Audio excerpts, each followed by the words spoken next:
حضرت ام حبیبہ کے پاس ان کے والد حضرت ابو سفیان تشریف لاتے ہیں، بستر کو تہ کر کے ایک طرف رکھ دیتی ہے، چارپائی ننگی ہو جاتی ہے۔ ام حبیبہ اپنے والد سے کہتی ہیں کہ بیٹھیں۔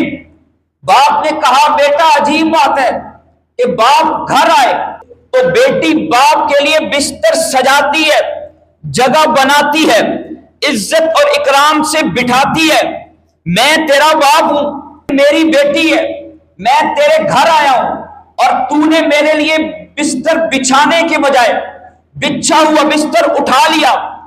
تو ام حبیبہ نے ارشاد فرمایا آپ ابھی تک ایمان نہیں لائے، جب ایمان نہیں لائے تو آپ کافر ہیں، آپ مشرک ہیں، اور انما المشرکون نجس، مشرک پلید ہوتا ہے، اور یہ بستر تو آمنہ کے لال کا بستر ہے، وہ بستر ہے جس کے ایک ایک دھاگے پر عرش بری سے عفت و عصمت کے سلام اترتے ہیں۔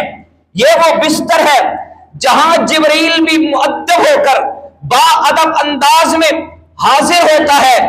اس لیے میں نے بستر کو اٹھا دیا کہ آپ کافر ہیں اور کافر کا وجود ناپاک ہوتا ہے، میں آپ کے اللہ کے نبی کے پاک بستر پر باپ کو بٹھانا بھی گوارا نہیں کر سکتی۔ آپ سے محبت بعد میں ہے، اللہ کے نبی سے محبت پہلے ہے۔